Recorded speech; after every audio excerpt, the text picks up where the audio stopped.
Okay, thank you so much. Let me, good morning, everyone. I'm just trying to get my cam up. And yes, there we are. I greet you all, esteemed scholars.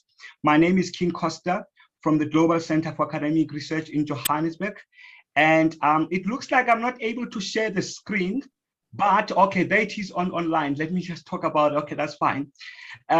The speaker for today is one of our esteemed members, Ms. Tebogo Pule. Ms. Tebogo Pule has got over 40 years of pediatric nephrology and community health services, and she is currently now she's involved with the National Department of Health in the COVID-19 rollout vaccination. So she's a vaccinator there.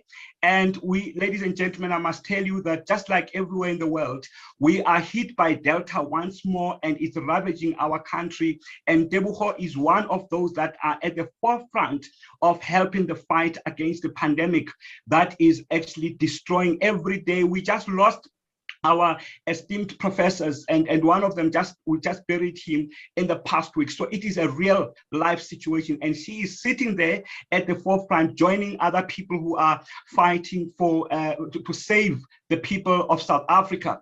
She is also a research administrator here at the Global Center for Academic Research, and she also works alongside the executive team and helps us with innovative ideas to understand where the research institution is moving and is going. Her strengths and interest are in interpersonal skills that she has gathered over time while she was actually working with 40 years of nursing. And to be a nurse, you literally have to gain a lot of interpersonal skills so that you can interact with patients, with doctors, and with members of the families of the patients. Okay. Through these experiences that she has learned over the years, she gathered skills for problem solving, employee motivation. She really does a lot in inspiring and helping, particularly also the other fellow students here. And she does that not only at the GCAR, but also at the National Department of Health. Next slide. Okay, so today her presentation is going to be on improving conditions of service for family caregivers in South Africa. And her study is based on a qualitative systematic review. Over to you, Ma'am Aseli. Yes, thank you so much, Dr. Costa. It's a joy to see you. I have been quite worried when you communicated about the challenges, especially regarding health of those around you and even your own. So it's with great joy that I greet you now. Today, thank you so much for joining. And you haven't, missed supporting. You have supported us in many ways, and one of those is by providing us presenters. And so we are grateful that today we can listen to this presentation. We now give the time to Madame Pule for her presentation.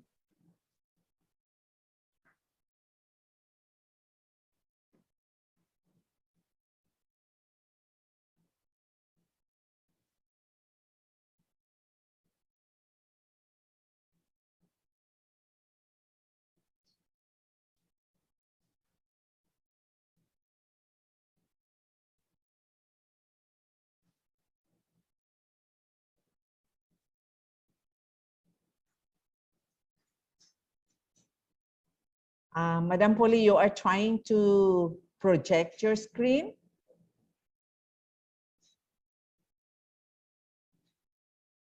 Hello, you can unmute yourself now. Yes. So you are trying to project your screen? Yes, yes, I'm trying to do that. Okay.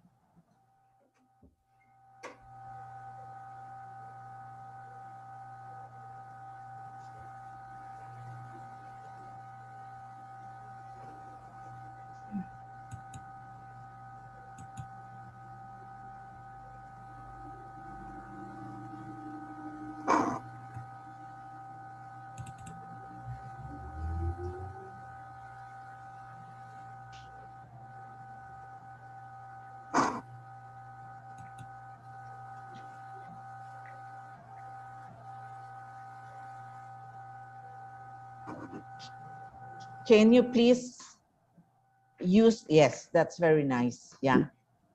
And then you can scroll up so you can start from the very beginning.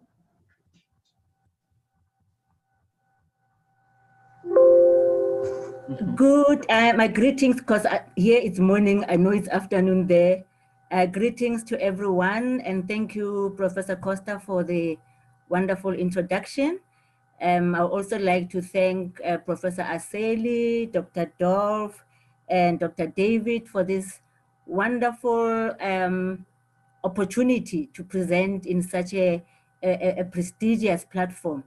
I really appreciate the invite, and I'm so glad I'm doing this. As Prof. Costa has already alluded, that my topic is on improving conditions of service for family caregivers in South Africa, a qualitative systematic review. And I would like to start off by quoting Rosalind Carter, who is a pioneering caregiving advocate.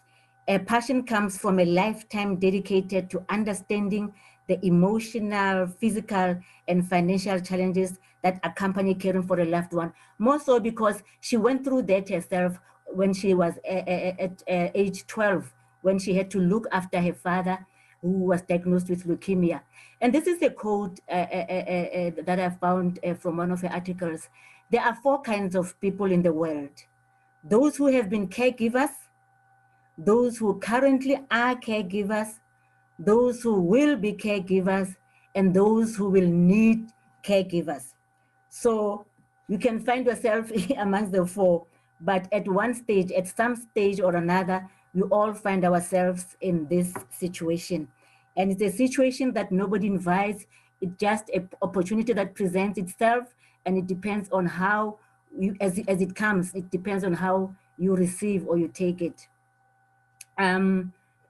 Maybe just a background of the outline. I'm going to use this outline using the rainbow color, because the rainbow is it's a phenomena that South Africa represents. For example, I'm from South Africa, and later I will share a bit about South Africa. But rainbows are known for their symbol of hope in many cultures. And in the Christian culture, a rainbow promises better times to come. So yes, I've used these rainbow colors because I have this hope that things will be okay. And I have this hope that better times are coming. And as you can see on the red here represents the background and the problem statement. Remember, there are 7 colors of the rainbow. So I've used all these 7. So the background and the problems are represented by the red color. And of course, the yellow, the red color, as we may know, it represents wisdom and energy. The yellow, which also represents creativity and the ability to enjoy oneself. In this case, it represents the purpose of the study and the research question. The yellow color represents brilliance of wisdom and thoughts. And in my presentation, the yellow represents theoretical frameworks, design and setting. The green represents healing. And of course, as you understand that in this particular, let me say, topic, it has to do a lot to do with healing. So the green here represents data extraction, sample and sampling procedures. And of course, the 9 is the data analysis, and the 9 is the blue, which represents spirituality.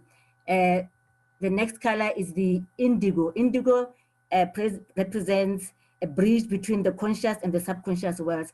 And in my study here, it represents ethics and findings. And of course, lastly, what is this color now? The violet. Violet represents mercy. And in my study, it's conclusions and recommendations. So that is just a brief outline of my study. The background, as you have heard, my background is that of a nurse.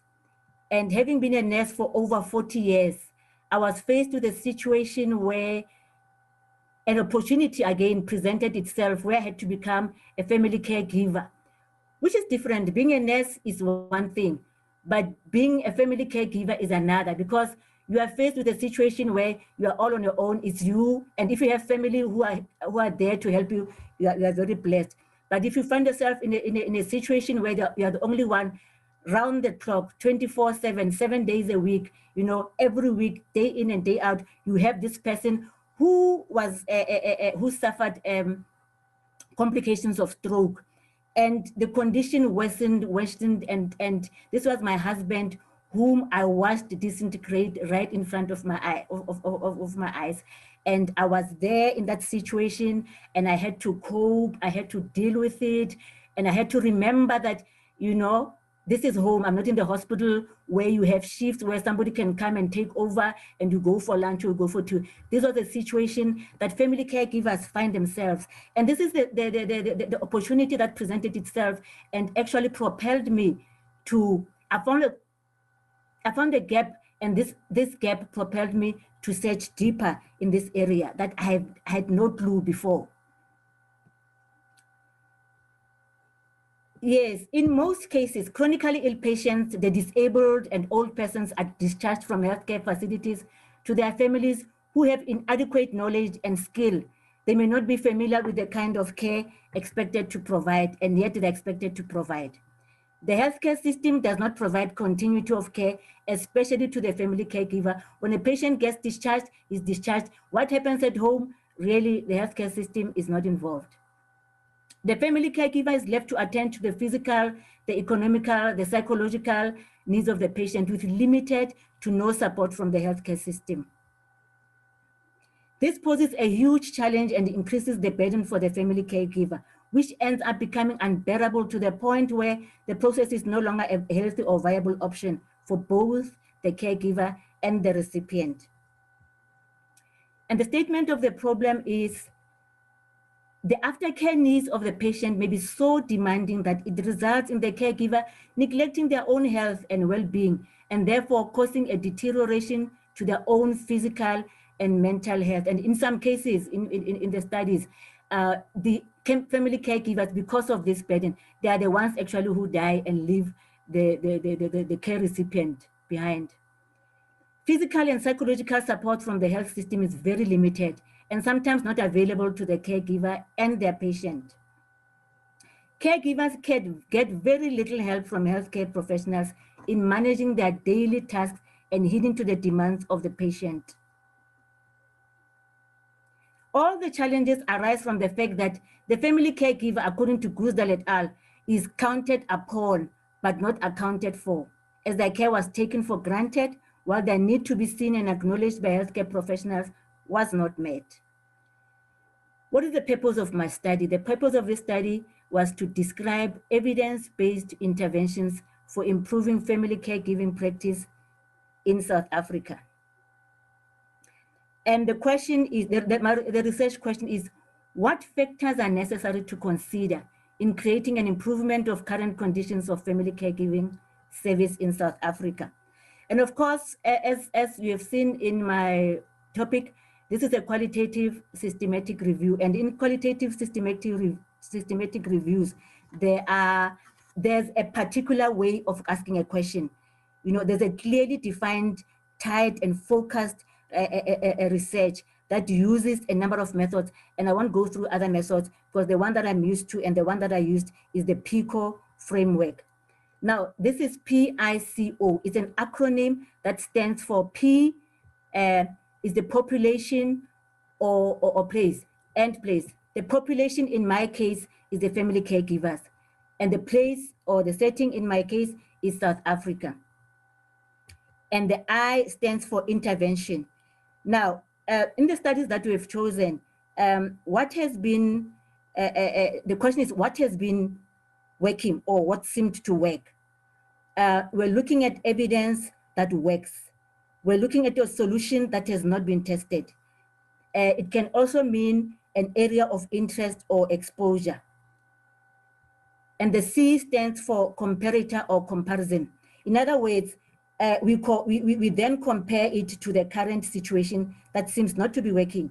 There are policies who are there, but are these policies working? And that's what this comparator is looking at. We're looking at comparing the current condition I mean, to see if they're working. And the O, of course, stands for the outcome. And the outcome in this case is the improvement of conditions, or the improved conditions.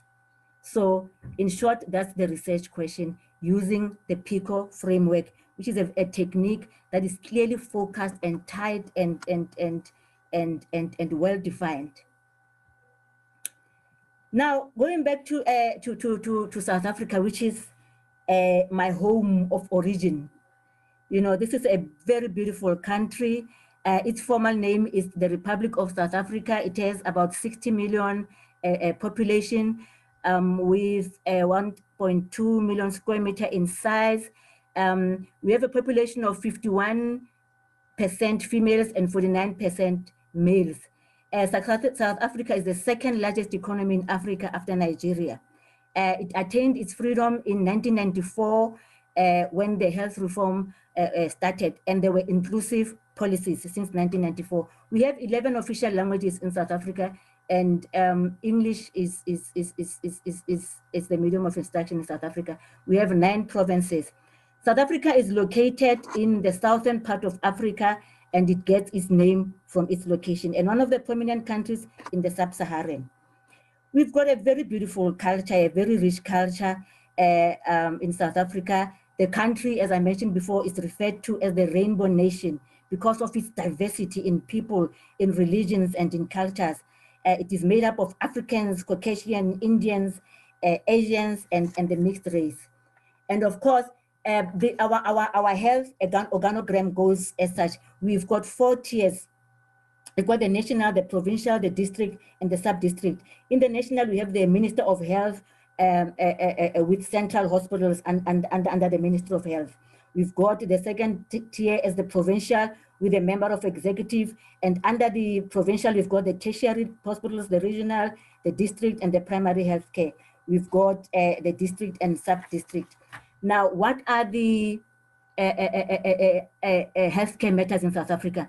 Access to healthcare services has since improved since 1994 for many poor South Africans. Still, but even with that improvement, we still have an equal health system. We have more resources, for example, for lower and more, for fewer and more privileged people in the private sector.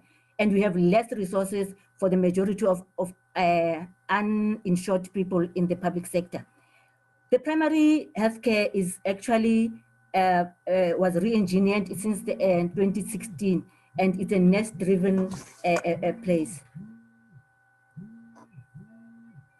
So I'm going to share a bit about the theoretical framework that underpinned this study.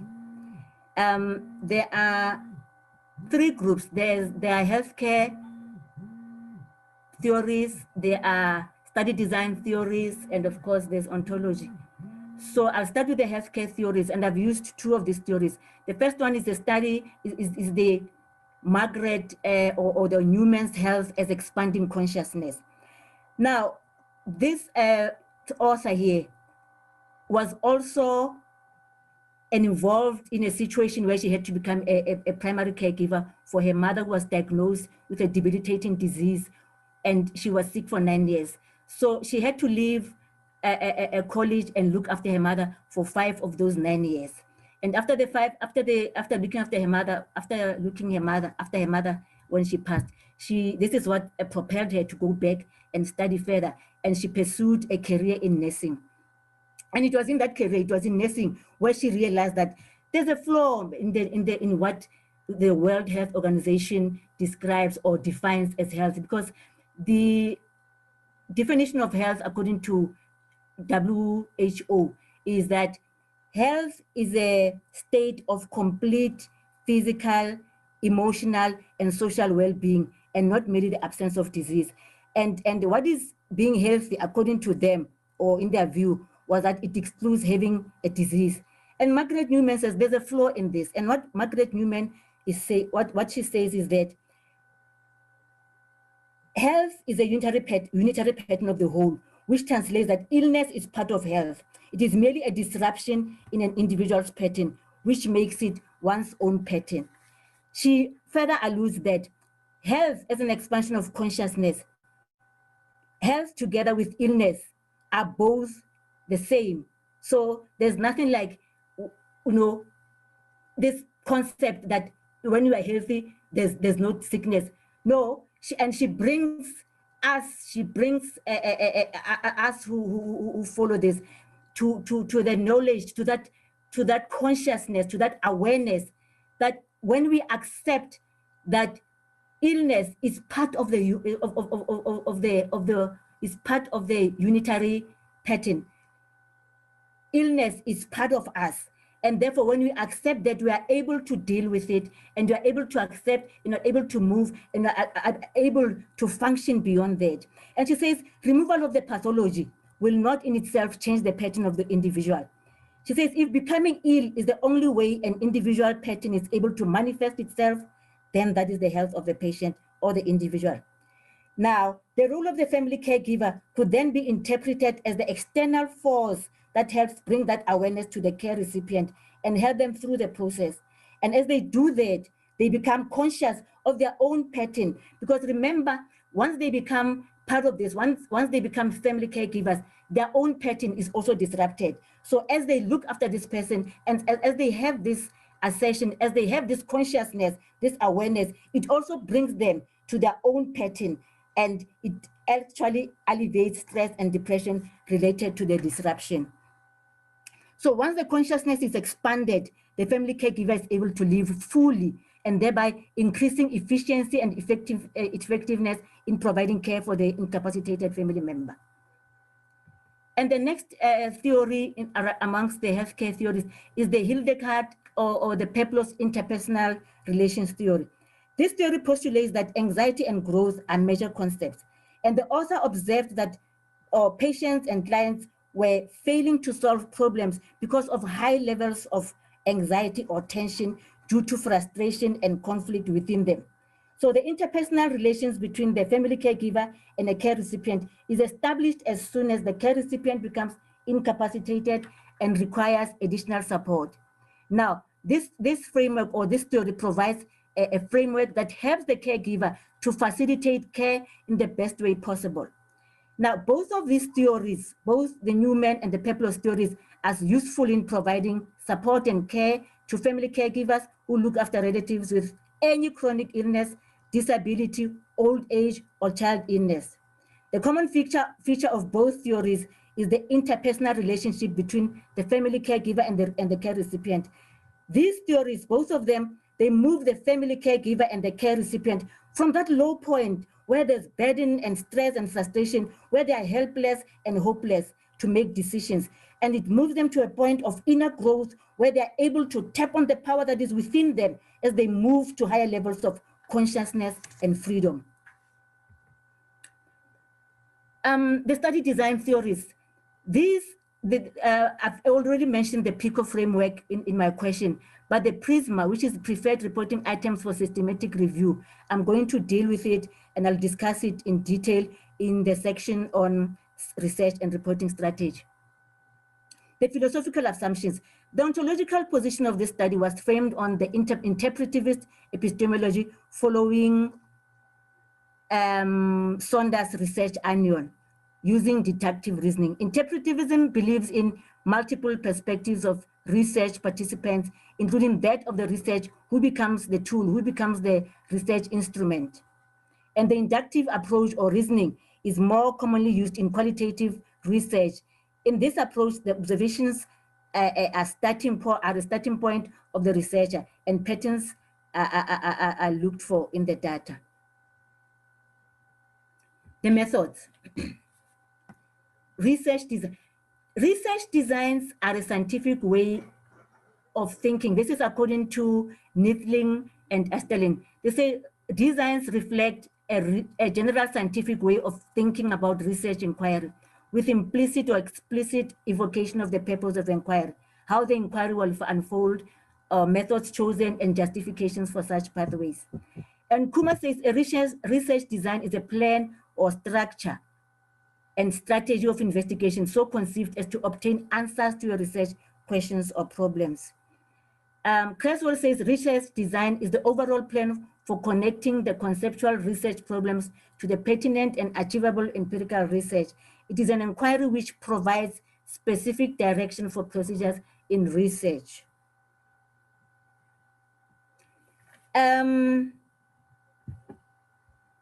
I've chosen this qualitative, and I'll explain why. I was interested to find out how much is known about this matter, how much is known about family caregiving. That was my interest. And not only that, what is being done based on what is known, because knowing without practice will also not help. So my interest was actually finding out what is being done based on what is known, because as I said, knowledge had to be converted into practice. In qualitative systematic review, the primary research gives knowledge per se, but what I was looking for was for both knowledge and how has it been used. Hence, systematic review is also known as preserving or preservation of research, preserving what is already being known. It's not something new that we're coming about. So a qualitative systematic review, according to Betany Saltykov, is a summary of research literature that focuses on a single question and proposes that the role of systematic reviews within evidence-based nursing practice has significantly increased. South and Lorex state that the public health practitioners use systematic reviews directly, and through this, decision makers are helped to engage widely in different ways, often aiding in professional development. A qualitative systematic review was conducted using the preferred reporting items for systematic review and meta-analysis, which is the PRISMA workflow method. There are three main types of systematic review, and these are the Cochrane systematic reviews, which are systematic reviews in the UK. We have the Joanna Briggs Institute, which are systematic reviews in Australia. We have the Campbell collaboration, which are systematic reviews in the USA. Then there is a flexible approach to systematic reviews within the typology. Grant and Booth discusses 14 typologies of reviews, and this is one of them. Data extraction. In other words, how was the process of selecting and the process of reviewing these articles? We looked for studies, and when I say we, this is what I did together with my supervisor, and in some cases, we had to get the third reviewer so as to avoid a bias, and I'll come to that. Systematic review process involves collecting secondary data studies, methodical, thematic, or statistical analysis in meta-analysis studies. The first step, as I've mentioned, as you've heard in my question, in my research question, the first step is to clearly define a review protocol by specifying the research question and the methods to be used in undertaking the research. Systematic reviews are based on a well-crafted search strategy which aims to detect as much data from literature as possible. And how it's done, we have a sample procedure, and in systematic reviews, according to Grant and Booth, we are allowed to use purposive sampling, which may also be called a selective sampling, which may also be known as judgment or subjective sampling. This is a sampling technique in which the researcher relies on their own judgment when choosing, in this case, when choosing studies for inclusion. And selection criteria is actually made right from the beginning. When you design your research question, following that PICO framework, you set out the selection criteria right from the start. And the selection criteria in this case was, we looked for published and unpublished qualitative studies. We looked for studies where participants were both adult men and women, children and youth from urban and rural areas. And you'll wonder why children, because we have seen in some of the studies, people who were family caregivers to their parents at the young age of 10. We had one who was 10 in one of the studies, others were 12, looking for their parents. Participants must be a relative or friend living with the care recipient. Studies published in English and in any country. And we also looked for studies published between 1994 and 2020. which databases did we search? We searched in the Google Scholar, we used the Crossref, the PubMed, the Web of Science, and the Microsoft Academic. So these are the databases that we used. And when we searched the term, we used key terms or key terms, keywords in the study. And we used the Boolean method, or in other words, words such as and or were also used just to limit our search to to the question. Clinical appraisal was also followed using the PRISMA workflow. And in this case, as I've already mentioned, is that we pool all these articles, we read abstracts, we apply inclusion and inclusion criteria, we decide which articles to keep and which articles not to keep, and we treat bias by having multiple reviewers. And I'm going to discuss that in the figure below. Now, what is this PRISMA? PRISMA is an acronym that refers to preferred reporting items for systematic reviews and meta-analysis. This structure places rigor at the heart of all systematic reviews and requires researchers to fulfill certain procedural activities such as explication of how articles were identified, screened, and appraised for eligibility. And as I've promised you, this is the figure that I used. This is a PRISMA workflow.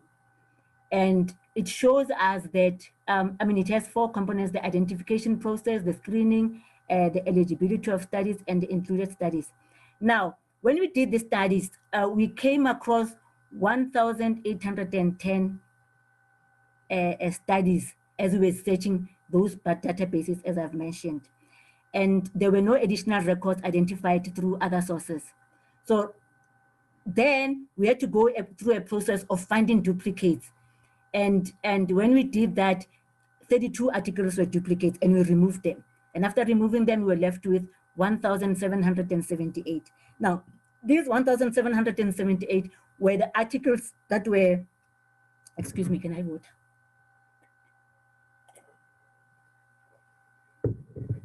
Yes, 1,778 were the records that were screened. And when we did that, 1,693 articles were excluded. Why were they excluded? They were excluded because, as you read the abstracts, some of the abstracts are not complete. And because, when we searched for articles with those keywords. But when you read the abstract, we found that now this abstract is not actually talking to the question, and that's how we excluded. Some of them were not really relevant because they were articles that of caregivers in homes, in those NGOs. Those were not the ones we're looking. We're looking for those that were looking after their loved ones at home. So full text articles that were assessed for eligibility after this 1,693 were removed were 85. And amongst the 85 as well, we excluded 6 of those. And the final studies that were selected for analysis were 79. This is the PRISMA workflow. And from there, now it came to that we had to analyze this data. And the data analysis framework that we followed was the method that was used in explicated by Costa 2019. Thematic analysis is a division of content analysis, a technique of arranging qualitative and quantitative data in a systematic, logical, and organized way, wherein categories of data maintain original significance and content for the purpose of interpretation. This is Costa and Amado. This method provides an opportunity to analyze data both deductively, using positivist approach, while using interpretivist approach to understand this phenomenon. Madame Pule, you have 5 minutes more. Oh, let me rush through. This is the Costa model that I used. I won't go through that. This is what we used. And of course, trustworthiness criteria, there was credibility in the studies. As you can see there, I won't go through with the dependability. We also made sure that there was transferability and confirmability. The ethical consideration was that as qualitative systematic reviews are also known as research on research, studies that were included for analysis were studies that sought ethical clearance by their authors. So let's go quickly through the profile of the studies. Profile of the studies, 40% of these studies, remember we had studies from all over. These were represented, United Kingdom, Sub-Saharan, USA, but South African studies from South Africa were 40% of all of them. And this is the situation of the studies in South Africa. 41% of them were people, caregivers who were looking after people with HIV and AIDS, 41% of them. And dementia were only 24%, and others were 35%. And this is the presentation of findings. Included studies, those studies that were 79, were critically appraised using the Web QDA software, whereby 198 comments emerged. Both the burden and challenges of caregiving experience were categorized as problems, which came out 82 times, compounding the role that they play. Other categories that emerged from the and outcome, which came out 53 and 13 times respectively. Interventions and outcome were also consolidated into one group, implying that interventions would have an impact on improving or declining outcome, and these were only 32%. And the themes that came out, after everything, the final themes that emerged from the study were that policymakers need to include family caregiving as an intervention. Second one is that caregiving challenges impede efficiency and effectiveness. Caregiving requires support in the form of capacity development and enabling resources. The last one is that there is a need to link family caregiving to the healthcare system. I don't know if I can go through this just to show you. This is just a picture of the conditions for family caregivers. Challenges were 36%, and these challenges were also compounded by the financial challenges. Remember, when somebody is looking after their loved ones, like myself, I had to leave work and look after this person. And what happens? You suffer financial problems, and there are other technical problems with others. Technical problems is that most of the people who become family caregivers are not necessarily healthcare trained. There are people who are from any walks of life, and they find themselves in the situation. And those are the technical problems. The service and infrastructure, these had to do with your access to municipal services, your electricity, like we have the problem here, and there are people who are on oxygen and they have problems. These are the conditions. Cultural values, they were at 12%. Cultural values, we found in the studies that most of the African people, they actually derive pleasure in looking after their loved ones. They don't believe like others who take people to the services or to the NGOs and leave them there, to the homes. No, they prefer to look after them. Policies, there are policies that are instituted, but those policies are not really helping. And these are the conditions that the caregivers find themselves in. The interventions, of course, we saw just briefly, support is needed. Support in terms of help for the family caregivers was actually needed. There's efficient caregiving, which is about 4%. Healthcare system support, you can see it's very little, 4%. Economic viability is a problem. But despite economic viability and that, you still find caregivers doing their best. And yes, those were the final things that I've mentioned. And recommendations, this evidence-based research assists practitioners and policymakers through presentation of evidence for a number of studies. In this study, a number of articles conducted through various methods were analyzed for solutions in improving conditions. Based on the findings, it is hereby recommended that the 4 themes be considered for practice within both the national and the provincial. We also recommend that further research be conducted on family caregiving in South Africa to enhance studies that have already been conducted, whereby currently HIV/AIDS caregiving seems to be dominating. Specific research on challenges faced by family caregivers in terms of economic viability, financial, and associated burden is hereby recommended. I thank you for your attention. Thank you. Thank you so much, Madam Pule, for your presentation. And now we go to our question and answer. So perhaps if you can, stop sharing, and we will now go to our question and answer. We encourage our participants, our attendees, to kindly post your questions in the Q&A box. So far, we have one question here. Yeah, kindly post your questions here in the Q&A, and I will read our first question. Our first question is, articles from 1994 is quite old. I think better if articles or references within 5 or 10 years back are more relevant and useful in systematic review paper. Madam Pule, would you like to respond to this question? The reason I chose 1994, remember when I said in South Africa, we had our freedom in 1994, and that's when the health policy reforms were introduced. So that was the reason why I chose 1994. Yes, I'm aware that the current articles should be 5 years, but I was just doing that to see that in these years, all these years, you know, what is the practice? Like I said, I needed to understand what is the practice and has it been working in all these years? Mm-hmm. All right, so that is the answer. Professor Berami, would you like to do a follow-up? Because so far we don't have, we have, yeah, from Steve. So thank you, Madam, for Pule, for your great presentation. Some more questions? Perhaps, okay, I can ask one question. Madam Pule, will you please, because I think this is the first time that we have included a literature review as a methodology. Can you please share with us what challenges have you encountered in using this methodology?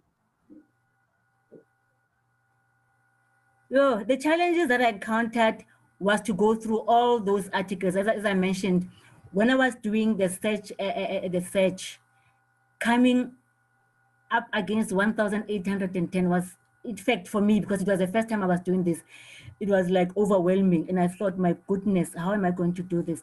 But with the help of, yes, we came across them, but with the help of my supervisor, because he also had to look for articles, and we had to confirm, we had to make sure that there's no bias, because, you know, I may have looked for studies that actually favored me, but we had to collaborate and help each other. At the end of the day, it became burdened. I mean the burden became light.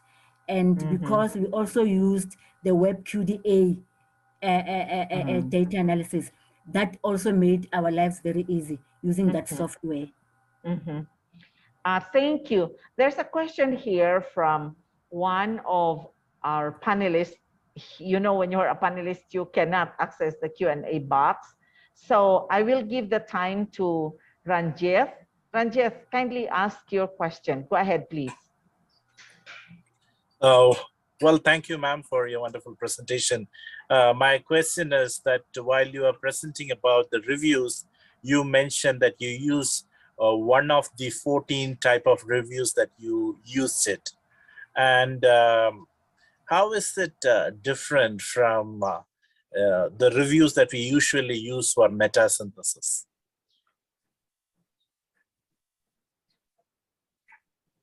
Can you hear me? No? Yes? Madam Pule, can you hear the question of Ranjith? Hello? David, have we lost Madam Pule?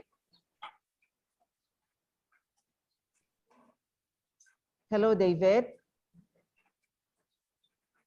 Yeah, I think we lost him or her. So yeah, we lost her.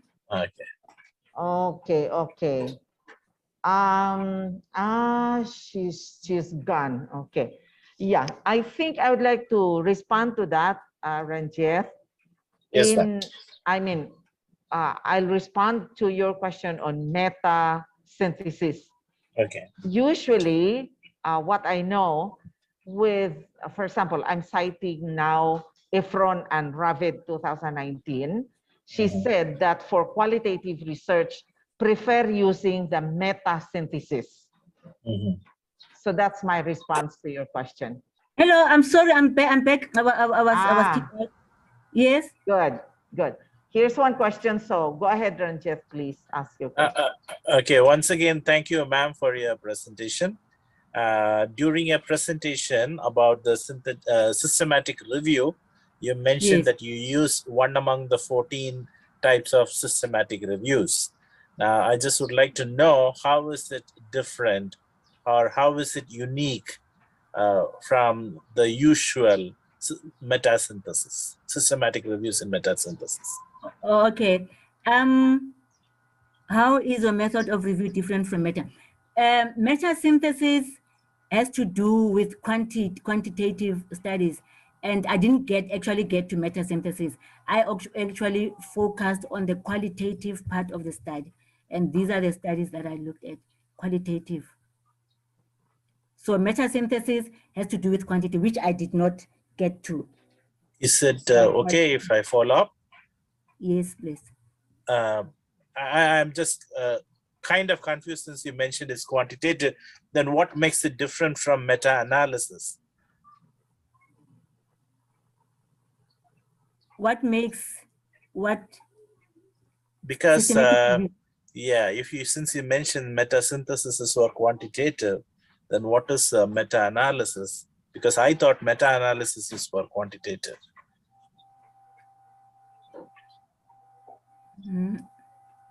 Yeah, and I never thought of that. I may have to look at that. Yeah, thank you. Thank you. I think we have another, let me see. Yes, here's a question here from Maki Martha Nayandini. What kind of support can caregivers get from the state? Madam Polly, can you respond to this question? Yes. What kind of support can caregivers get from the state? When I looked at other countries, for example, the UK and the US, what the state is doing for their family caregivers, that there's a stipend that they get, and they also get support in terms of family. You know, in other countries there are they're called family health nurses who actually support these people. But in our country, in our situation here, we don't have such.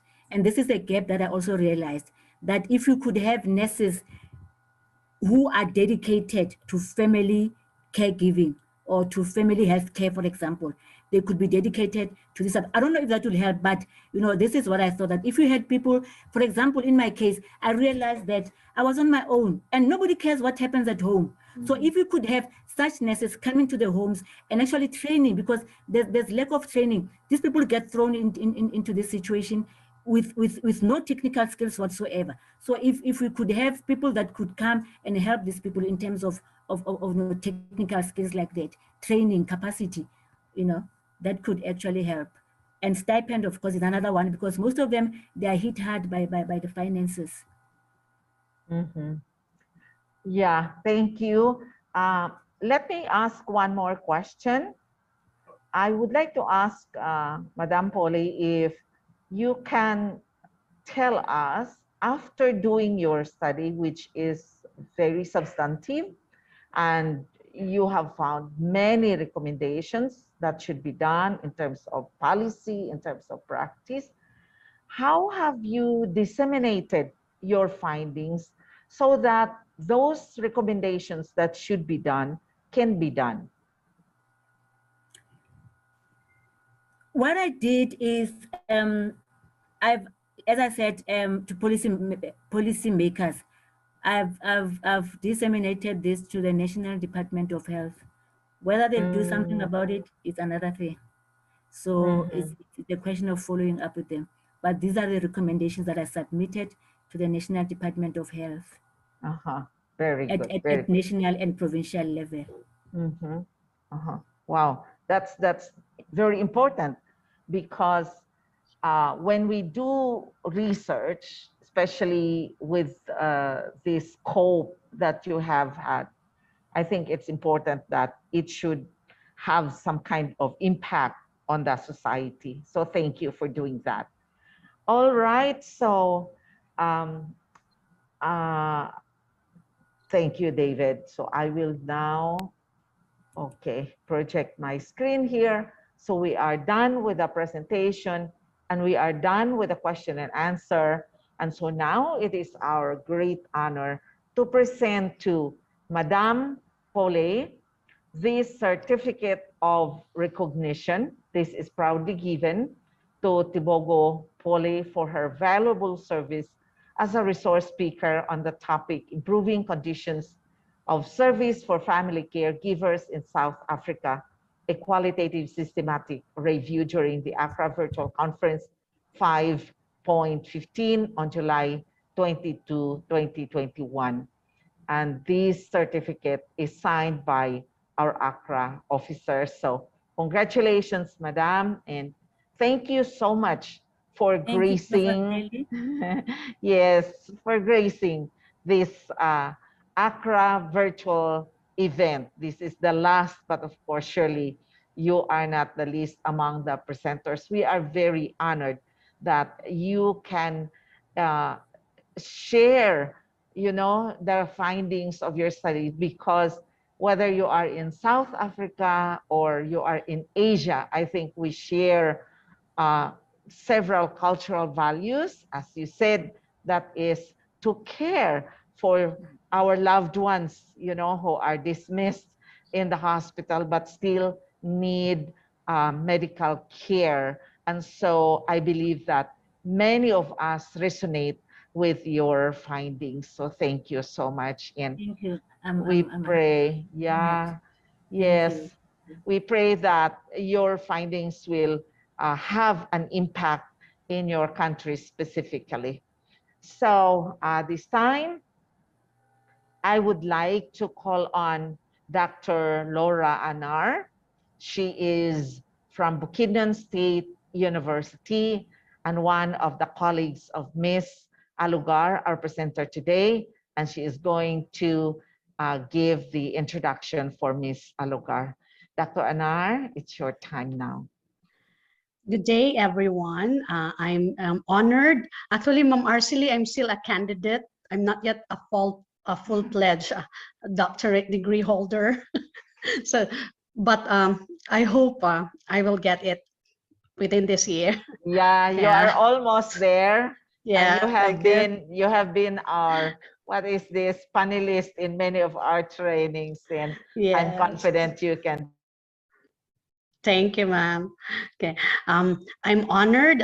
Good day, everyone. It's good evening in Africa. It's good afternoon in the Philippines, wherever you are. Good day, everyone. I'm very honored to share to you or to introduce to you my beautiful colleague, Miss Ritchelee Bunyao Alugar. She was born in the lovely island of Camiguin, Philippines. Have you been there? She earned her master's degree in educational administration at Bukidnon State University and is currently taking her advanced degree in Doctor of Philosophy in Education, major in Research and Evaluation in Cebu Normal University. She is a college instructor, teaching pre-service teachers. She belonged in the College of Education, particularly in the Bachelor of Elementary Education department. She is an extensionist, an instructional material developer, and an aspiring young researcher. One great thing, I have actually known Ritchelee way back when she was still in finishing her Bachelor of Elementary Education degree, where she had her internship both in Bukidnon and in Anuban Chonburi School, Thailand, in the English STEM program of a government school in Thailand with Miss Rebecca Peterson as her mentor. I was then the supervisor for pre-service teachers. Now, she served as a resource speaker and a local curriculum audit specialist of our college. She has also presented in international conferences and has published her narrative inquiry, study on the conduct of curriculum quality audit. She has been trained by Philippine Normal University together with the 3NS, that's the network of normal schools, especially on curriculum quality audit, going over the curriculum, especially for the teacher education program, especially on the establishment of the Philippine Professional Standard for Teachers. She's currently working with various qualitative studies. She's also a colleague of mine. We actually collaborated on our qualitative research on stock. Ma'am Arcely was one of the panelists who actually commented on the refinement of our qualitative research. And we're still doing the data gathering, Ma'am Arcely. She is also with a vision. She's a young visionary who envisioned to contribute to the body of knowledge through research endeavors. Now, Ritchelee is young, but she's so vibrant. She has been assigned to many tasks for the university. She is our instructional material development program coordinator, especially in the Bachelor of Elementary Education program. She reviews the modules, the course files, and other instructional materials of the faculty of our department before endorsing it to the Center for Innovative Teaching and Learning, especially amidst the implementation of the flexible learning modality due to the COVID-19 pandemic. So ladies and gentlemen, it is my honor to introduce to you Ms. Ritchelee Alugar, who's going to present her title, Light at the End of the Tunnel, Restoring the Experiences of Teacher COVID-19 Survivors. Okay, good afternoon, good day, everyone, and thank you so much, Ma'am Laura, for that very kind introduction. Now, allow me to share my screen.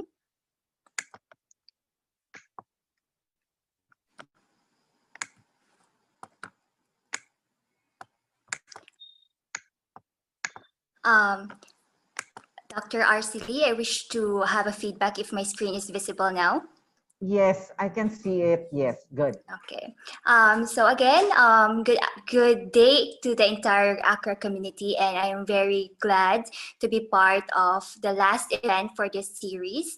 And today I will be sharing to you the stories of 4 teacher COVID-19 survivors in this narrative inquiry titled Light at the End of the Tunnel, Restoring the Experiences of Teacher COVID-19 Survivors. And so allow me to begin with my introduction. The continued service at the front line of the educational delivery in the time of COVID-19 situated teachers to susceptibility that is no less critical. Now, when COVID hit the world did not stop. And of course, education and learning did not stop. And because of that, teachers still remain at the front line in the delivery of education. And because of that also, it places them to the level of susceptibility that is no less critical. Now, COVID has been an emerging frontier that stunned the world. And of course, teachers in the education community are not unexempt. The World Health Organization highlighted that these crises, the COVID-19, has generated stress throughout the population across the world. Now, there has been a daily increase in the death tally despite of control measures, and also researchers identified physical symptoms and physical characteristics of the COVID-19 disease, which ranges primarily from moderate to mild to moderate respiratory illnesses, and even to the level by where patients are brought to intensive care units. And aside from the physical characteristics of COVID, mental health professionals also have recognized the wide range of neuropsychiatric disorders and psychological stresses that has been or have been experienced by the general population of people who have contracted the COVID-19 disease. And along with that discussion of the physical and mental experiences of these, of the general population of COVID patients, are also teachers who aren't exempted and have equally the same susceptibility of contracting the COVID disease.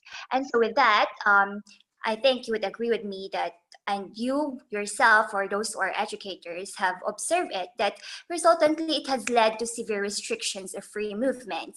Also, there is an instantaneous school closures, the termination of residential learning, and the abrupt transition to flexible learning. And whether you like it or not, adversely, students and teachers have contracted the disease. And so with that, one of the gaps that was found by the researcher is pertaining to the available researches.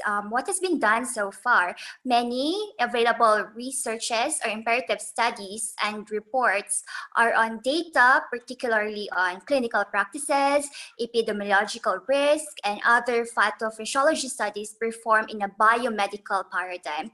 Further, more medical studies are exploring on the cause of the disease, but less about what it really means to be a person living through this illness trajectory. And that is one that prompted me also as an educator. Well, in the field of education also, many researchers in education have navigated the areas of mental health and burnt out level of teachers and students, also the development of new instructional designs and models that can be adopted for learning continuity. Yet the need to document the reality from the teachers who have been admitted to COVID isolation wards and have gone through the real experience of having the COVID-19 disease remains to be less explored. And so these are some of the gaps that I have found as a researcher and prompted me to pursue on this area of qualitative research. Now, there is a felt need to bring awareness of what teachers, what teachers who have gone through the COVID, who have contracted the COVID coronavirus have gone through in surviving the disease. And additionally, I felt the need to further uncover their experiences after recovery through the narration of their personal stories. And also, it is deemed essential to give these teachers a voice to share their experiences and be understood of their needs. Now, given the ambiguity of our time in this disease eradication and its continuing course until now, we're still reeling too much with the fast-paced turn of events. I think an understanding of the experiences of these COVID-19 survivors may advance the public's understanding of this phenomena. And so the purpose of this study aims to experience the experience. Now, I am employing a narrative inquiry, and the nature of a narrative inquiry is actually trying to experience the experience of these teachers who were in the throes of COVID-19 disease and, of course, have recovered. And this will be done through the narration of their personal stories. Specifically, this study sought to first uncover the experiences of teachers on the pre, during, and post periods of contracting the COVID-19 disease. And second is to provide recommendation to help advance the public's understanding of experiences of teacher COVID-19 survivors. Now, this is the theoretical framework of my study. The major theoretical underpinning that serves as a scaffold of this study is John Dewey's three-dimensional space narrative structure approach. Now, if you are an educator, John Dewey is a very famous theorist in education, but also John Dewey is an experienced philosopher. No? And according to John Dewey, one of the best way, one of an effective way to understand experience is by looking or investigating into these following elements or this dimensional space, which are the interaction, continuity, and situation. And this is further explained by these modern proponents in narrative inquiry, Clendenin and Connolly, by where they further explain that interaction is actually pertaining to the personal and social interaction of the storytellers with himself or herself as the one who experienced the phenomena or the event, and also his or her interaction with other people. And these other people might have different opinions, different purposes, and different dispositions that might influence the narrative. And also continuity actually considers the past and the present actions, and also the actions that might occur in the future. And of course, this continuity actually pertains to the temporality or the time element, and this situation pertains to the place element. So here in the situation, the researcher looks into the specific location of the storyteller's landscape, no? And that may include the physical location, the place, and the activities that are occurring in that place that might affect or influence the narrative, or how the storyteller tells his or her story.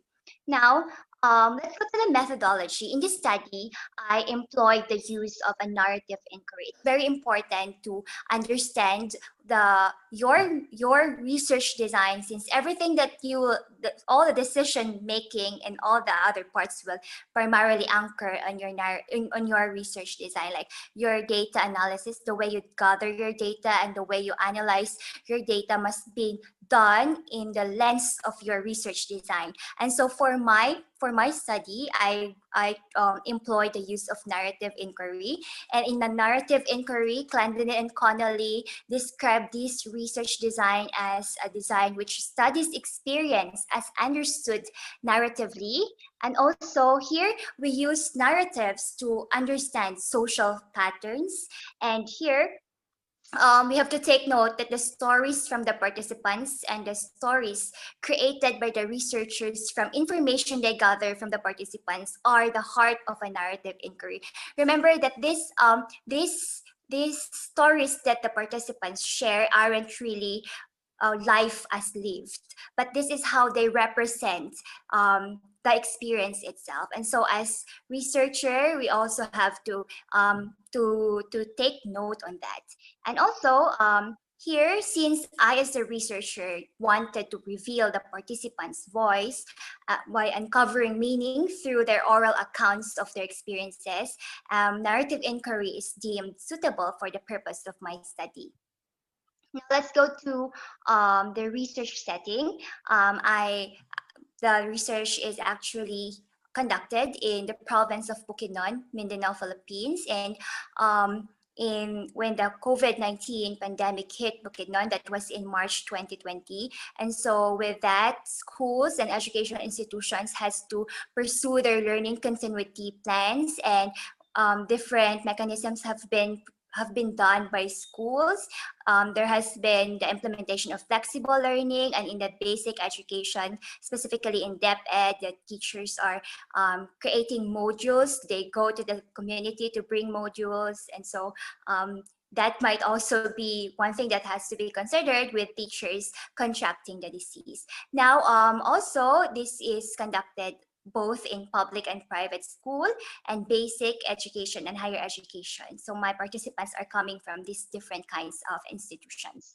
Now, for the sampling technique, because of the secrecy of my study and because of the nature of my study, I couldn't just randomly pick someone I couldn't just randomly pick someone to be part of my study and to be my participant, but I have to really make sure that this is someone who have contracted the disease and have recovered from the disease. And not everyone is open to share their stories, because this might be tragic for them. And so it's very critical, and that's why I try to use the snowball purposive sampling. And with that, a snowball purposive sampling is actually a non-probability sampling, by where you start with a small number of known, or a small group of known individuals, and from that individuals, they help you to gather more potential participants in your study. Now, operationally in my study, the researchers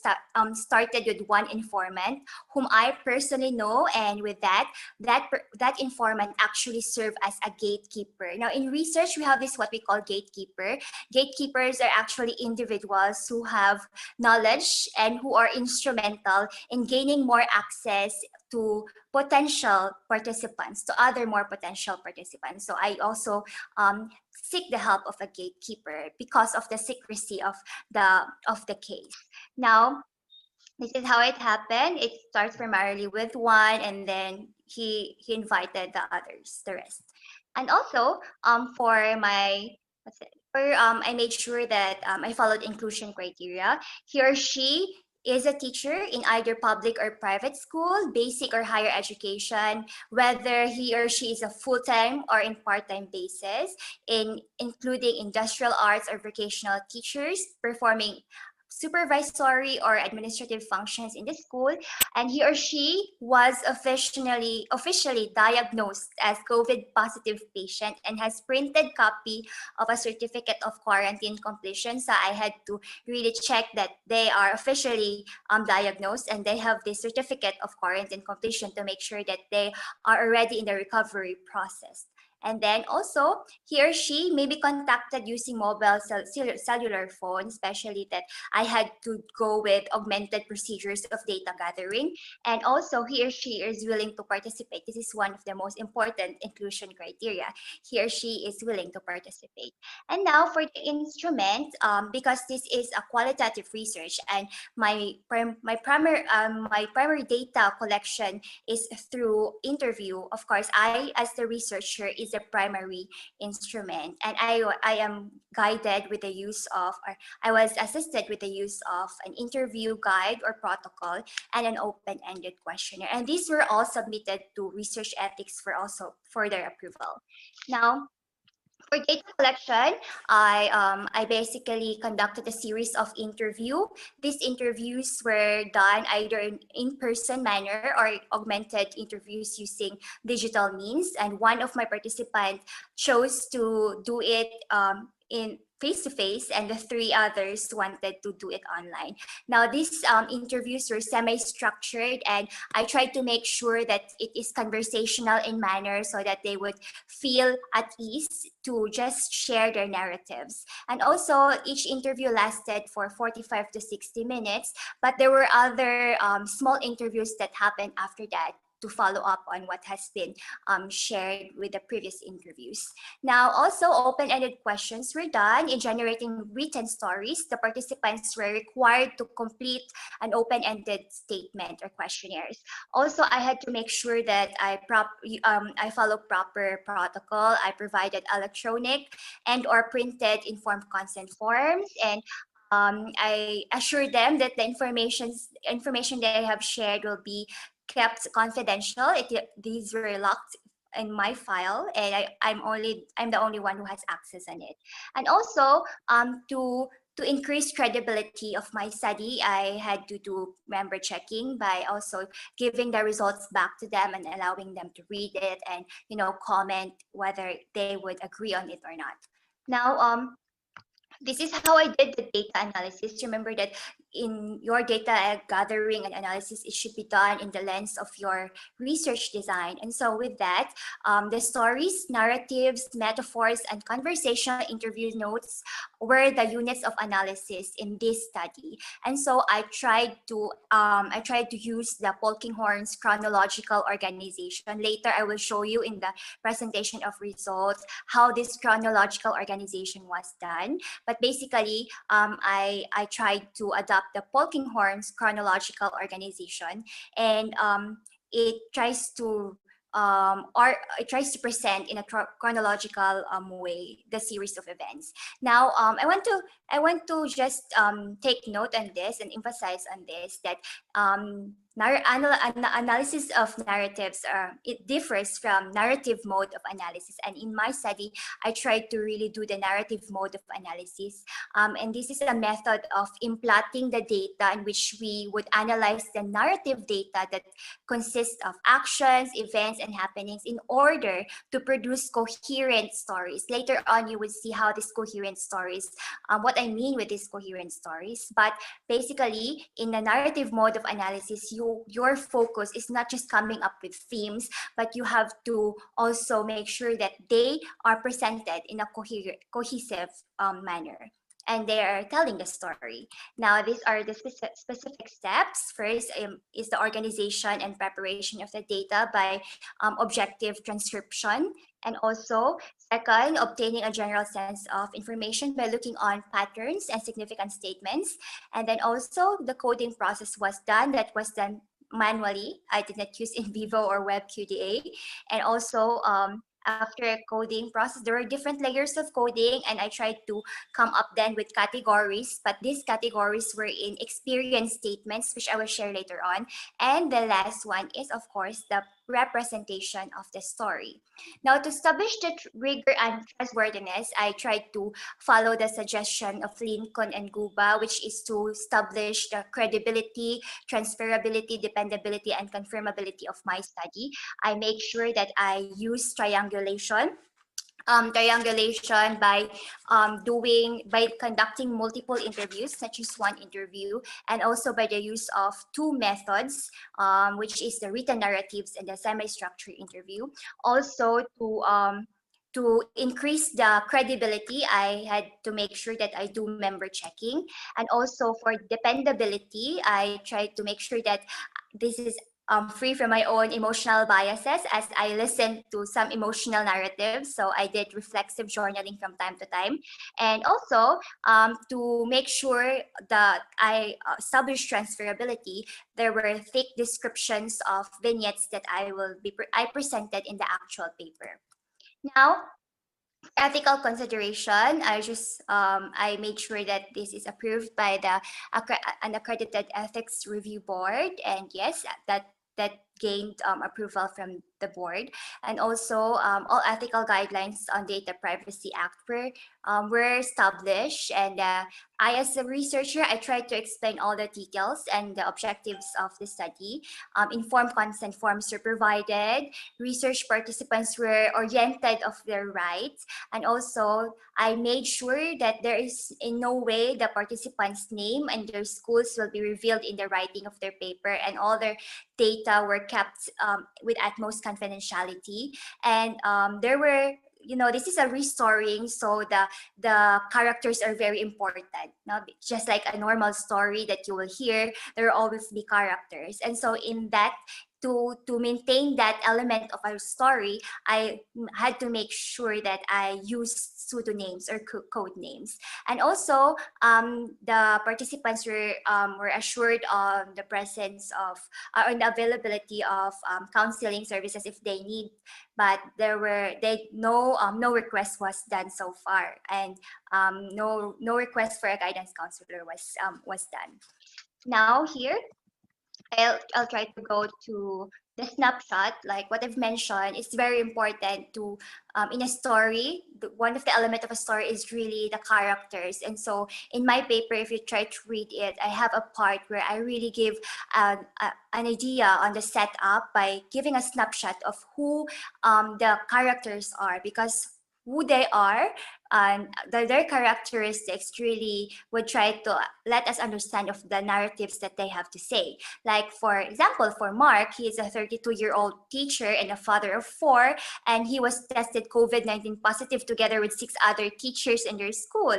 And his narratives might differ from Billy, who is a 28-year-old single, and he's not a teacher in basic ed, but he's a teacher in a state university, and he was the first in his university who contracted COVID, and with him are 3 other family members. And Mark and Billy might also have different experiences with Lisa, who was 26-year-old, and he's the only child with her, she's the only child, and her parents are both old, and from that she's the first one who contracted the disease, and both of her parents then contracted the disease, and the two other in their compound contracted the disease, and it all started from her.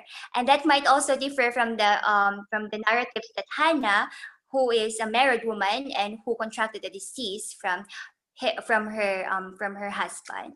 So it's very important to really present the characters, but you should make sure that their identity are not revealed.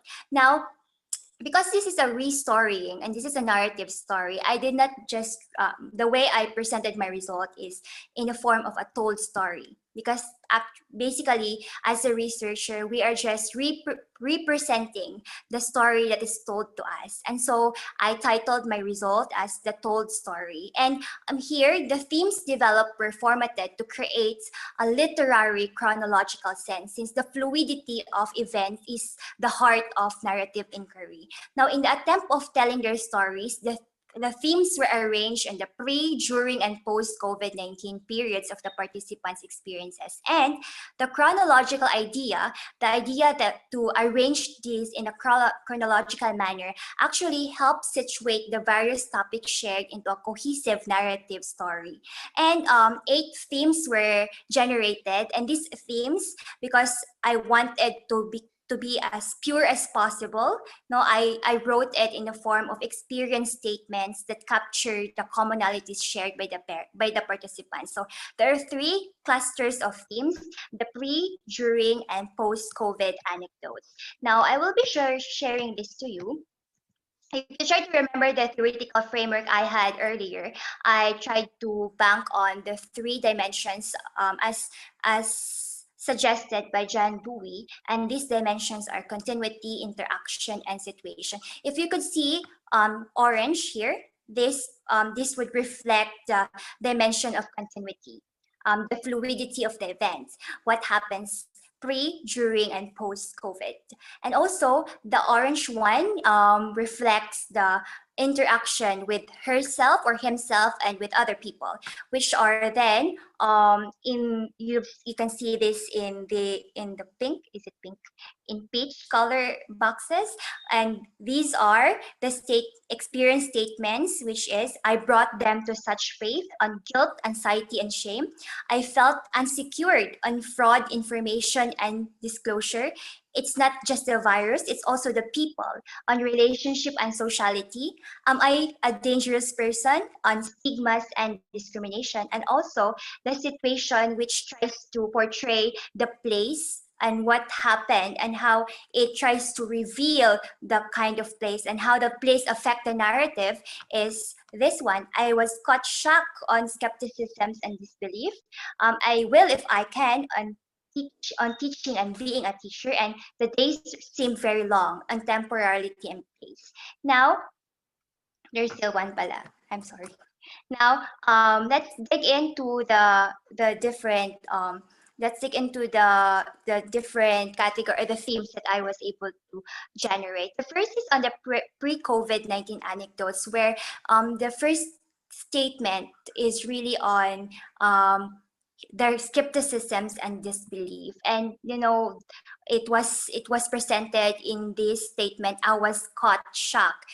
Basically, what they have shared in their narratives revealed that at first, before COVID, they were actually unconvinced of the severity of the disease, because there has been a lot of versions of the news about the disease, and so they were not that convinced, and there were at certain point leniency in the observation of the safety protocol.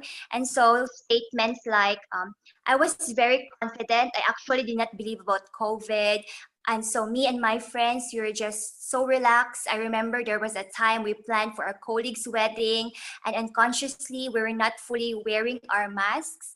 And once one participant even said, we likely take protocols and become more lenient with the confidence that we are safe, and the virus is distant, because in Bukidnon we're actually a highland province, and most of the places here are hinterlands and not really near to the urban areas, and so many people would tend to think, oh, that COVID is still distant, it's not in my place. So there was this certain level of skepticism and disbelief that happened, and yeah, that primarily revealed their pre-COVID anecdotes or their pre-COVID period.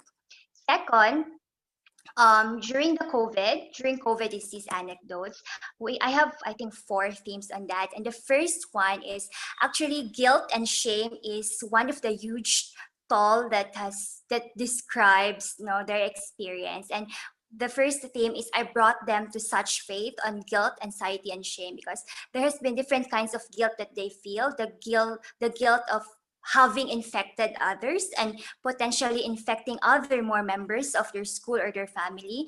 Also, they feel the guilt that they caused their school to be on lockdown because the school was really put on hold, and modular activities was put on hold because the school has to be sanitized, and so they felt the guilt on that.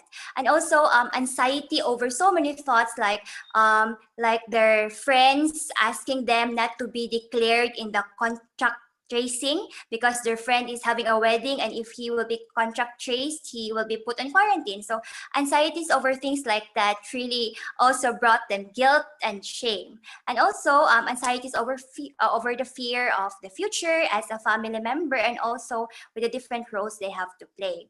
Now, statements like here, I couldn't see for a while. Everything was on hold. The entire school was closed. The entire school was closed. I remember I told myself that I'm the rightful one to be blamed. So that's one narrative.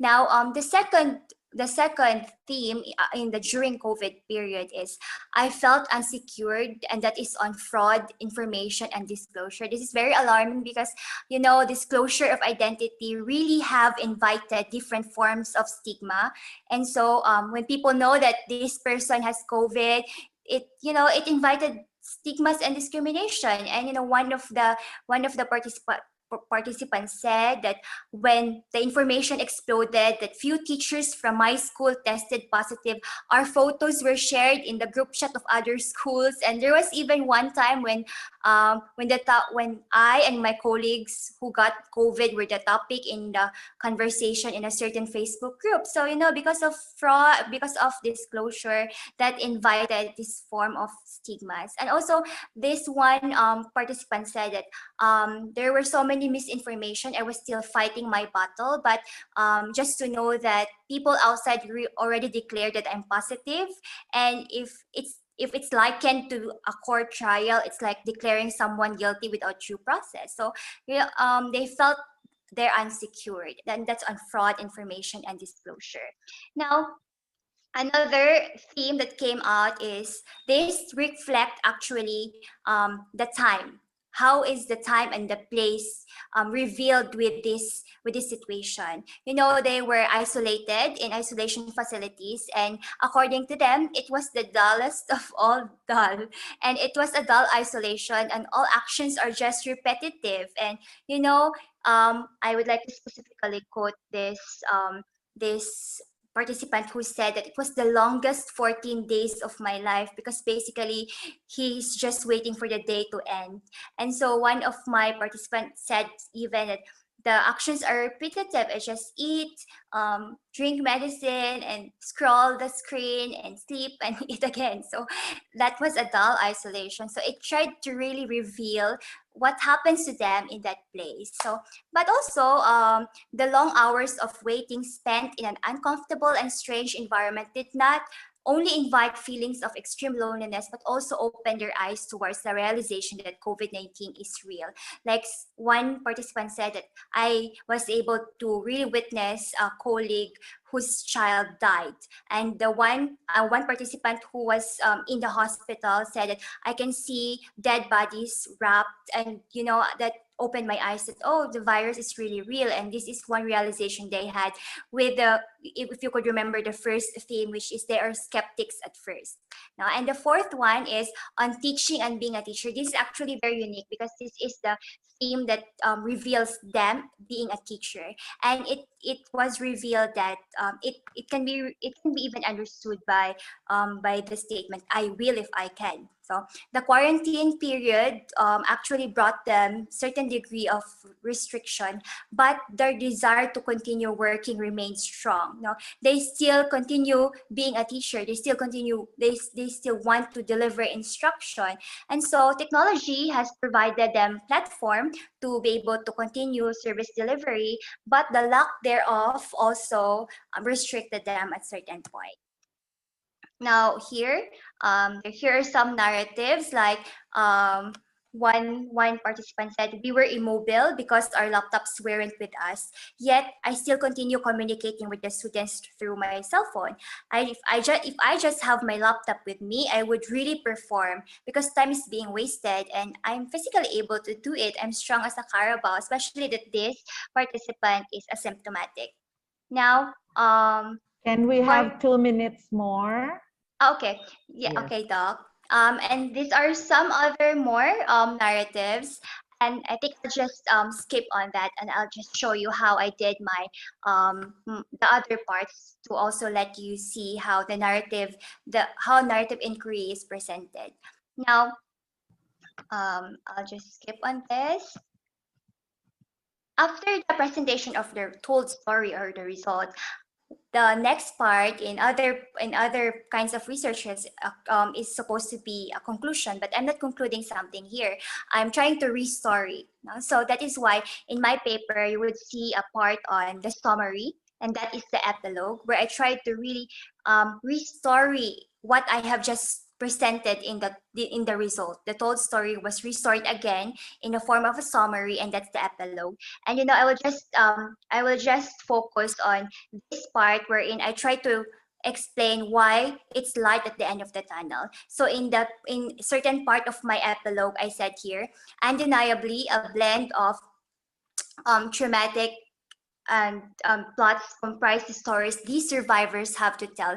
Though varied challenges were felt, they all have lesson takeaways.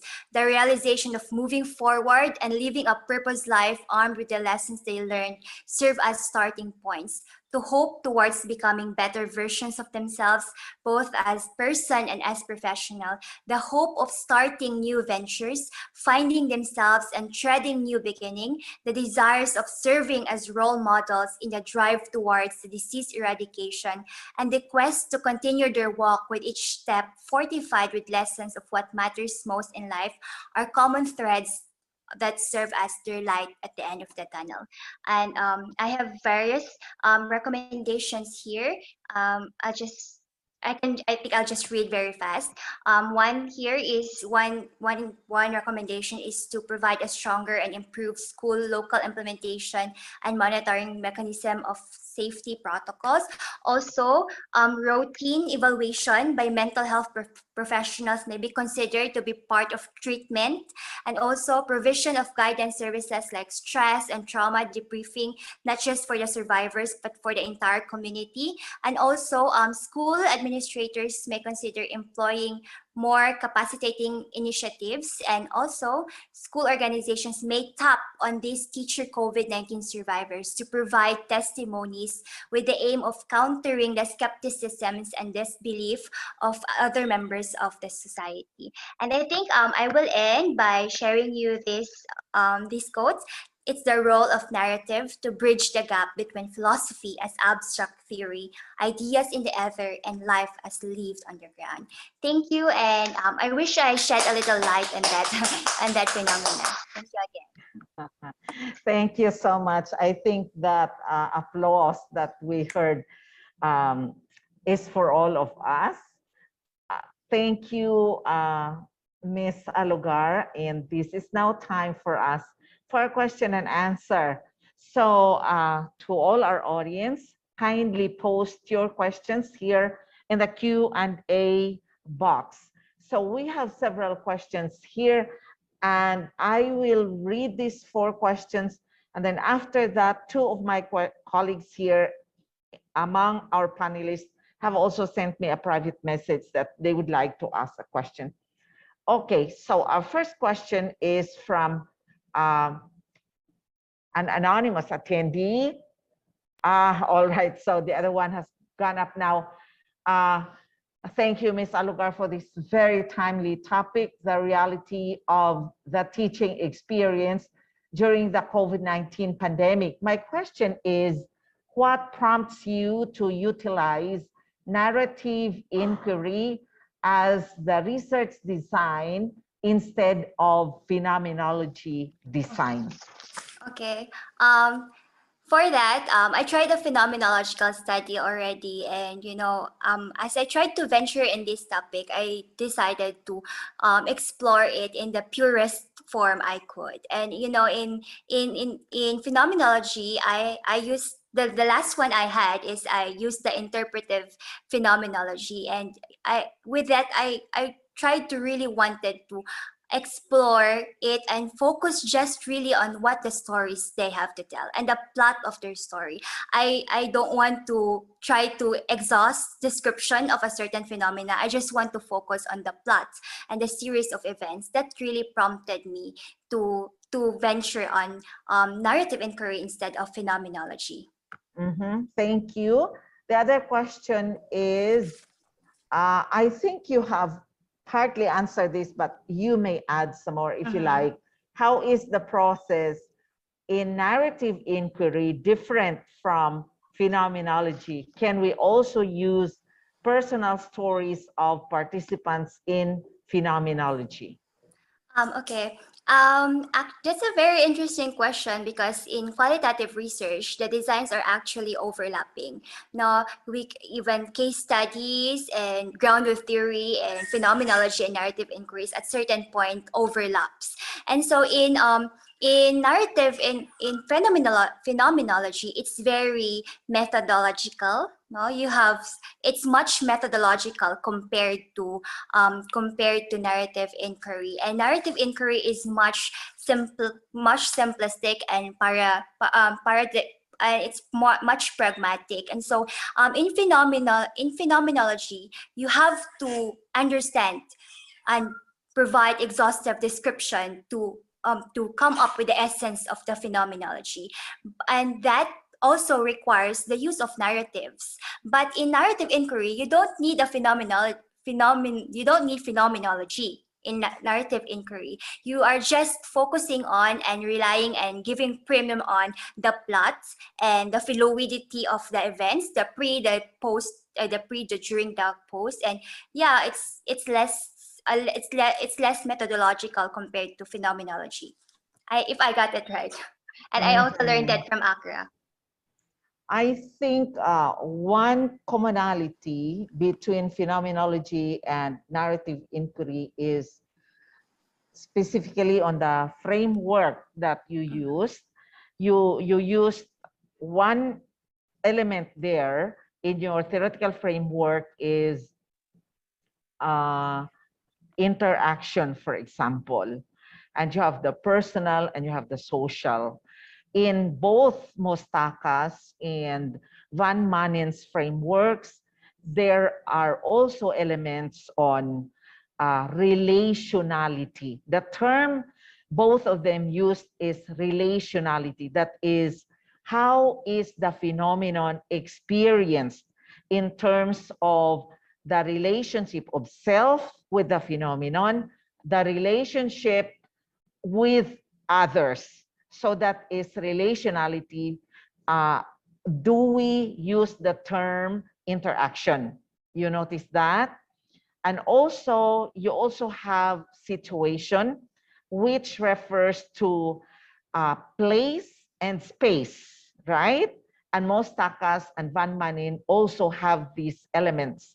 And Mostakas and Van Manen both use the terms essential elements of a life world. So as you said, there are overlapping elements in phenomenology and narrative inquiry.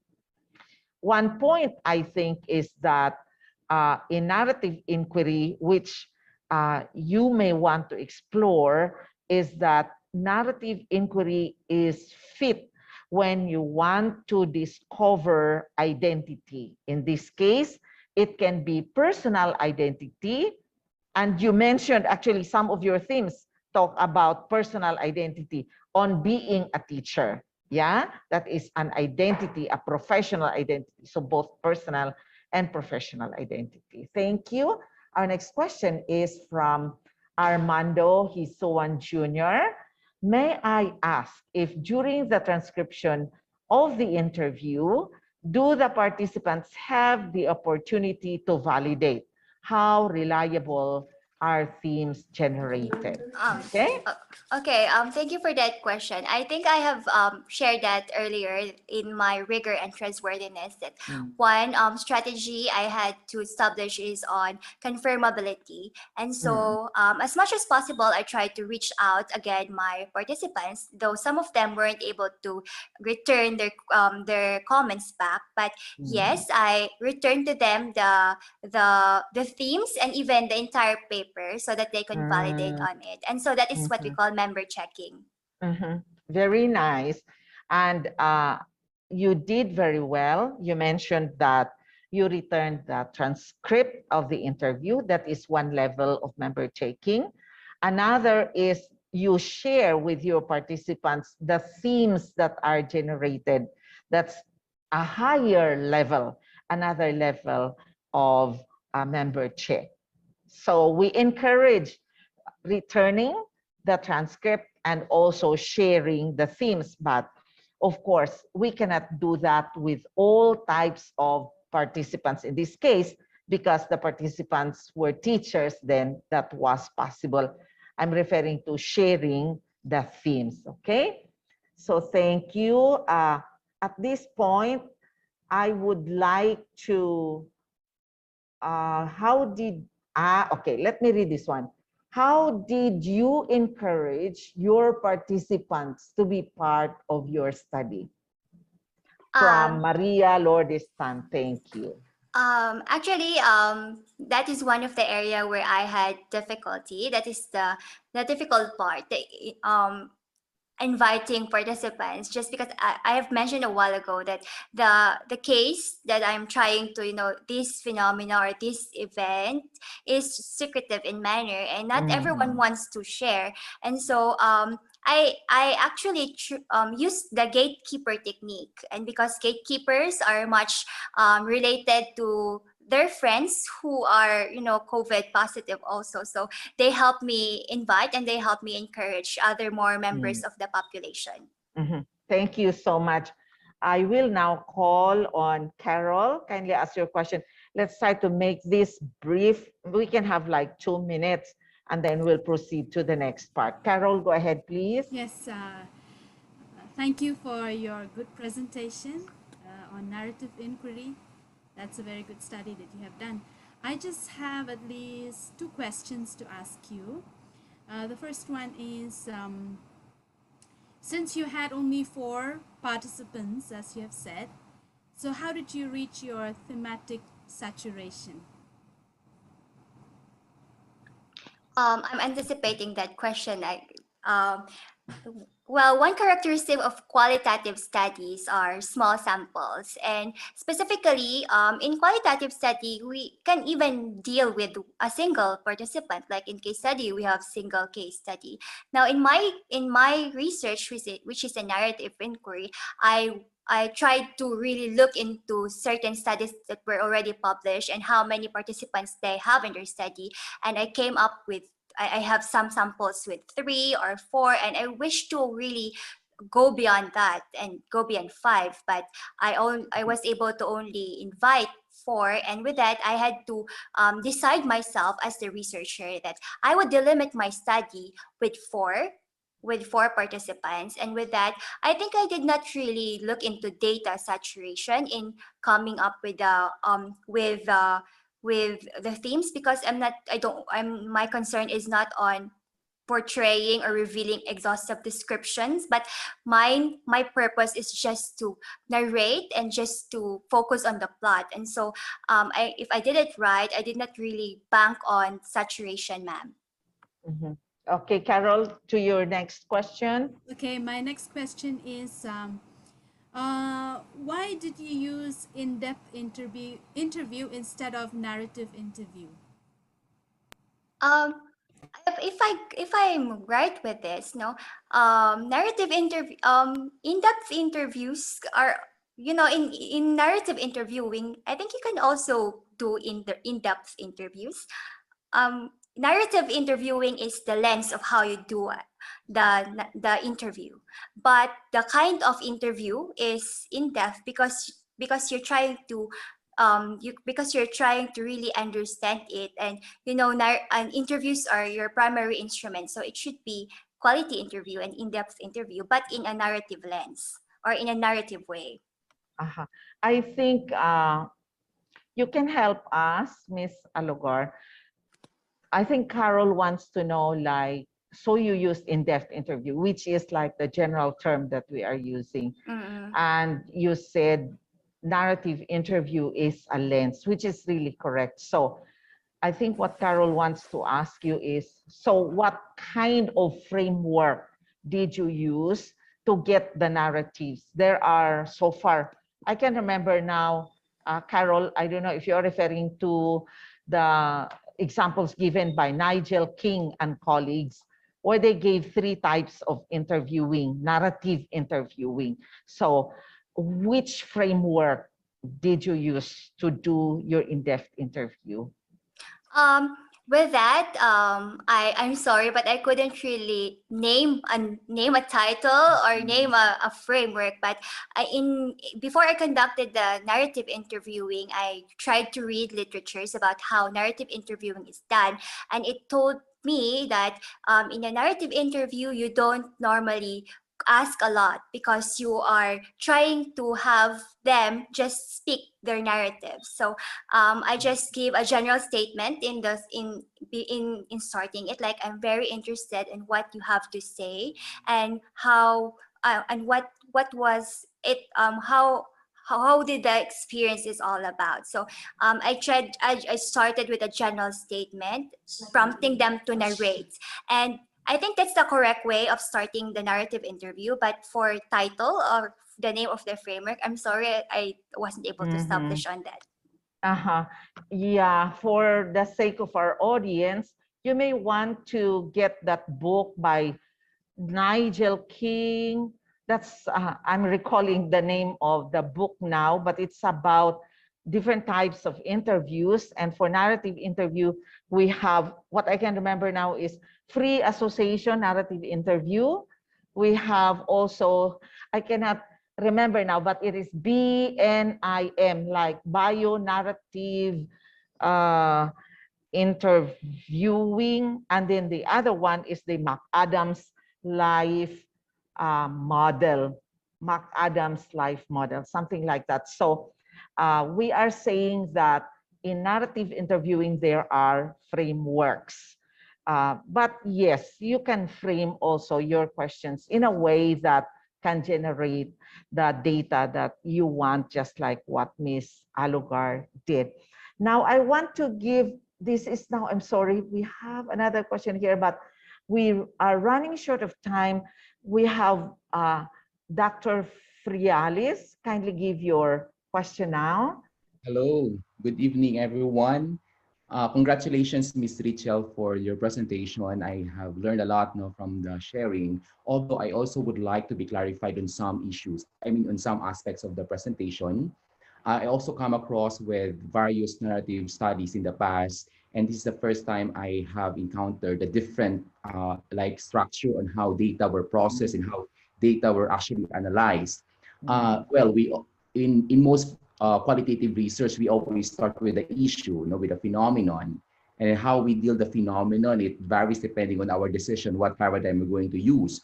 And in your case, you said you use narrative, and so we expect that if it's a narrative, based on our understanding, there is a narrative. The narrative as the output of your study, narrative as the outcome of your study, and narrative, well, you still use narrative as data, but we expect that you are going to restory, the narratives as experienced by the people who experience the phenomenon, and that's what makes it different from phenomenology.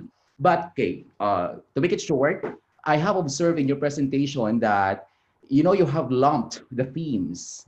I mean, you have themes which are actually, obviously these are the, you know, the compositions of concepts, categories that you have actually generated from the experiences of the participants, which we commonly do for case study, for phenomenology, for grounded theory. If we, you know, we do building categories. Yun lang yung aking confusion. I expect for a narrative, because you said you're going to restory. So it should be narrative that should be presented as the outcome of the study. That is just a clarification. Thank you so much. Thank you, Okay, Dr. Sally. thank you so much, sir, for that. Yes, I guess in my paper, in my full paper, I presented it in the form of narrative. But for the sake of presentation today, I tried to look for a way on how I would be able to share the themes and not just to, you know, to read like like a storyteller like that. But it's my way only of presenting. But in my paper, I had a narrative, sir. I hope I could be able to read your research. That would be very interesting. Thank you. And thank you so much for your insight, sir. That's well noted. Okay, thank you. So Dr. Frialis is saying that in a narrative study, we have narrative as data. We also have narrative as outcome of the study, meaning, and that is aligned to the framework of Mochio, Raybould, and Kidd. You remember 2015, where they said that there is data metamorphosis, and that is the data analysis, and there is data representation, where for each story, you are going to restory. They call it either you have a narrative portrait or you have a poetic portrait. Yes? All right, so that makes narrative inquiry very interesting, okay? Now we are sorry that this is now time. Thank you so much, Ms. Alugar. And I will share my PowerPoint now so we can, okay, so we're done with the presentation and our question and answer. And now to Ms. Alugar, we would like to present the certificate of recognition for her valuable service as our resource speaker today, with her presentation Light at the End of the Tunnel, Restoring the Experiences of Teacher COVID-19 Survivors. Thank you so much, Ms. Alugar. And thank you, since this is now the last conference in a series, we would like to give our thanks to all our previous presenters who have graced the AQRA virtual events, and to all our attendees also. Thank you so much for being part of this initiative. And we would like to say that we have seen growth in many of our researchers. You see, some of these are intentional learning, some of these are incidental learning that we share as we have our question and answer.